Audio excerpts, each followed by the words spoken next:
Shalom Bapak Ibu Saudara-saudari yang dikasihi oleh Tuhan.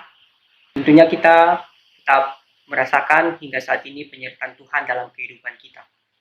Pada saat ini saya akan memberikan sebuah pengajaran mengenai eskatologi dalam tulisan Paulus. Sebelum kita memasuki eskatologi dalam tulisan Paulus, terlebih dahulu kita mengetahui dulu apa itu eskatologi. Eskatologi merupakan doktrin yang membahas ajaran tentang peristiwa-peristiwa terakhir yang ditandai akhir zaman. Ya, kita tahu sendiri bahwa kalau dalam kekristenan, eskatologi berkaitan dengan akhir zaman. Dalam mempelajari doktrin ini, seringkali pemikiran teologi yang dicantumkan banyak menimbulkan pro dan kontra yang terjadi di kalangan para pakar teolog.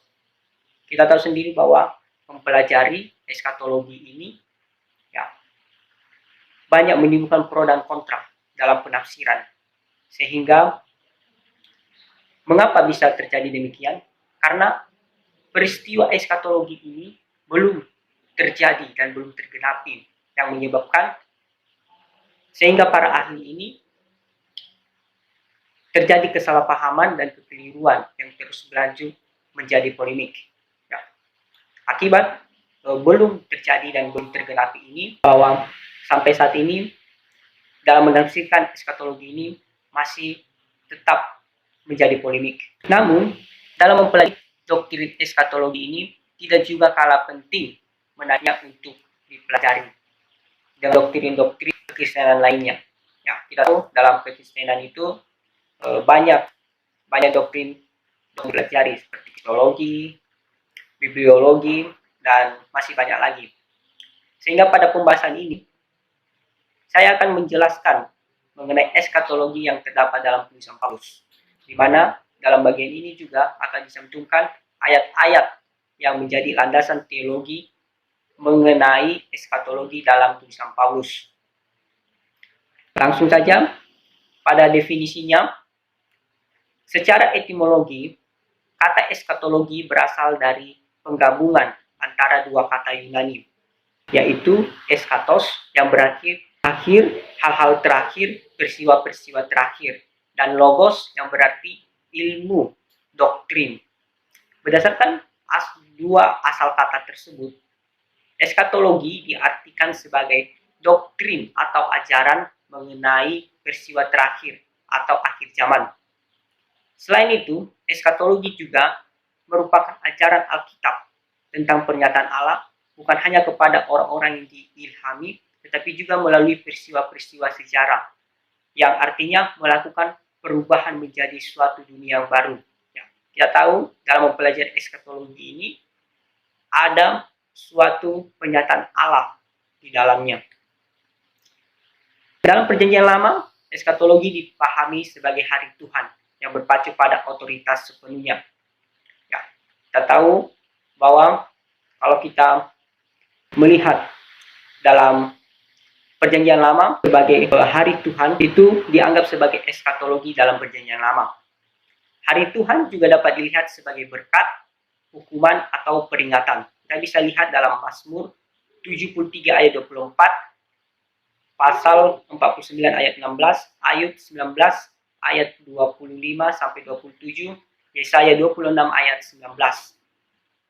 Selanjutnya dalam perjanjian baru, eskatologi dipandang sebagai kesudahan akhir zaman, di mana kita bisa melihat pada kedatangan Yesus kedua kali dalam Roma 8 ayat 19. Dan dalam perjanjian baru juga dikatakan bahwa Yesus sendiri pernah bersabda akan kedatangannya kedua kali. Kita bisa lihat dalam Matius 16 ayat 27, 23 ayat 19, 24 ayat 47, Yohanes 14 ayat 3, dan pasal 14 ayat 28. Langsung saja kita masuk kepada intinya pengajaran eskatologi tulisan Paulus. Ajaran dalam tulisan Paulus mencantumkan pemikiran teologi yang dinyatakan dalam suatu pewahyuan pribadi dari Allah. Kita bisa lihat dalam Galatia 1:16. Sehingga pola pikir Paulus berubah, di mana Allah menyatakan dalam 2 Korintus pasal 3 ayat 14 dikatakan, tetapi pikiran mereka telah menjadi tumpul, sebab sampai pada hari ini selubung itu masih tetap menyelubungi mereka.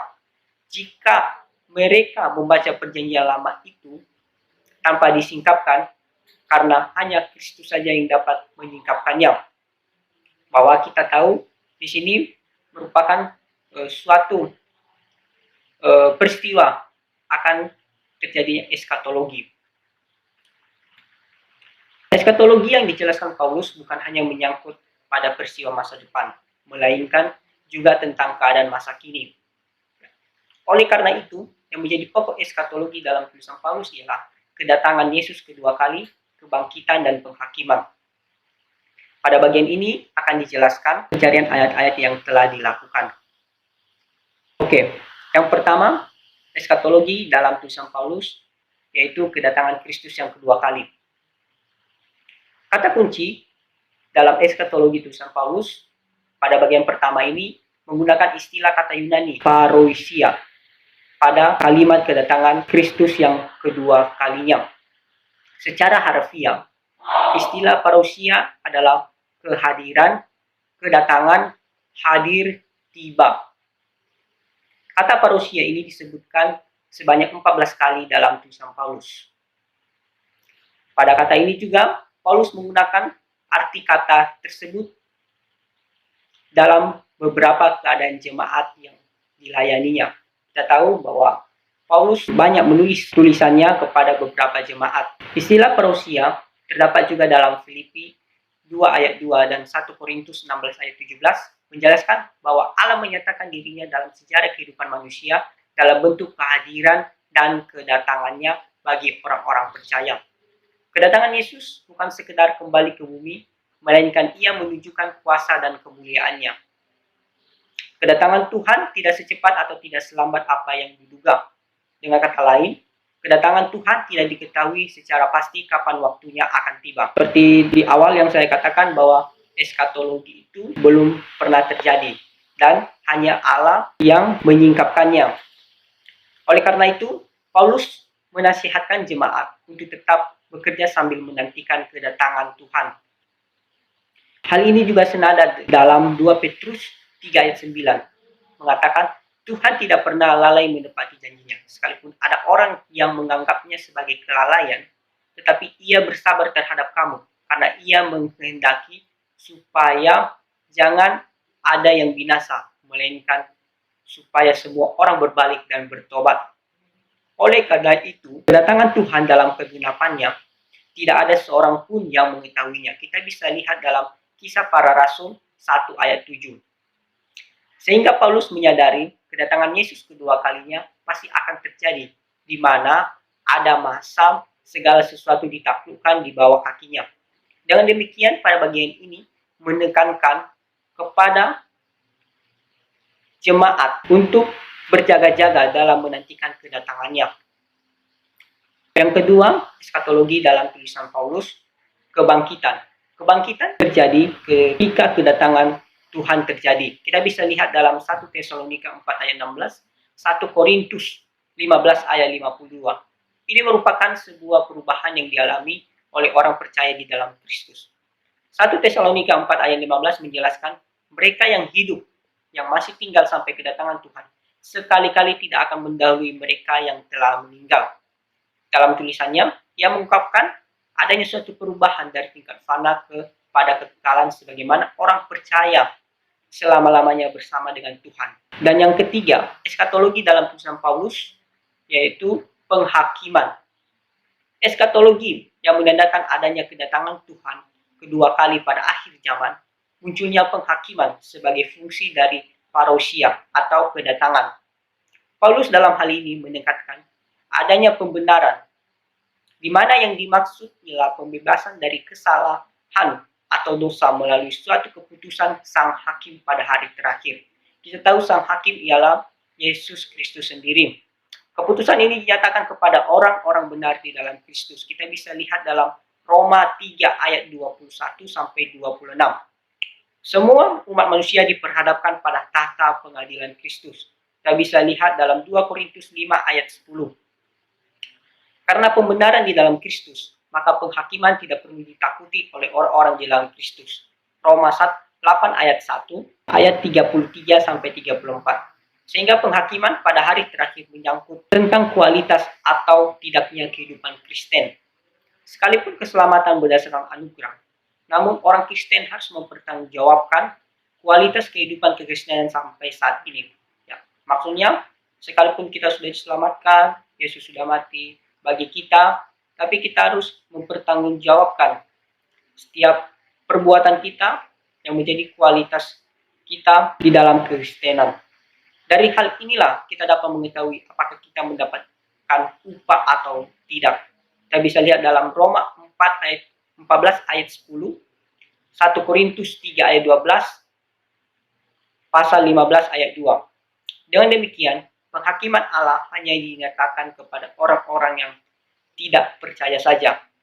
Kita tahu bahwa penghakiman itu hanya kepada orang-orang yang tidak percaya.